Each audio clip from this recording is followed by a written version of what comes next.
Vous m'avez tag sous cette vidéo de Hardware Hub, donc regardons ce qu'il a à nous dire. Ça coûte trop cher. Surtout que c'est faux, malgré la pénurie, on peut avoir un excellent PC à moins de 1000 euros qui fait tourner de la 1080p et Ça, c'est très vrai. À moins de 1000 euros, vous avez encore quelque chose de très potable. de la 1440p. Et n'oublie pas que toute la config est évidemment dans ma bio. Pour le CPU, on partira sur le Ryzen 7 5700 qui est un plus Alors moi, j'aurais pris 5700X. Attention, parce que 5700, c'est le Ryzen 5700G sans le G. Donc le bench, c'est vraiment pas terrible. Donc 5700X, hein. Le X c'est important, hein, mais il a totalement raison. bon CPU en AM4. Donc 149 euros, c'est très ok. Le ventirad, évidemment, notre fameux Assassin King Le King 120 à carré.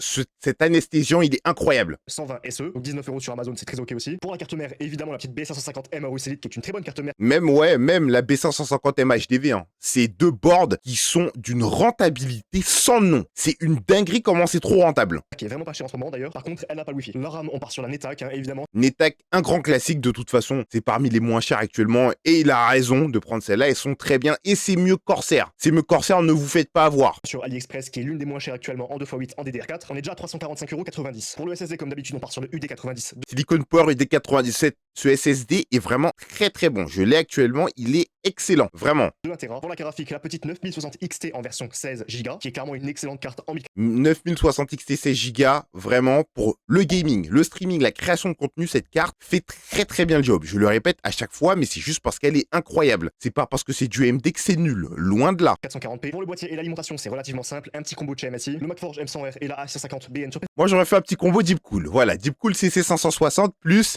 Deepcool PF700. Voilà, j'aurais fait un petit combo Deepcool. PC que pendant PS qui sont pas très chers en ce moment d'ailleurs. Et on est sur un total de 981,02 €. Incroyable, mais il a raison. De toute façon, avec ce genre de config, tu fais tout tourner. Il y a rien que tu puisses pas faire tourner. 1080p, t'es à l'aise. 1440p, t'es à l'aise aussi. Vraiment, t'es à l'aise. Pour moins de 1000 €, pour moi, on peut pas faire mieux aujourd'hui. Et tu peux Il a raison. Pour moins de 1000 euros, c'est très dur de faire mieux, hein. Effectivement.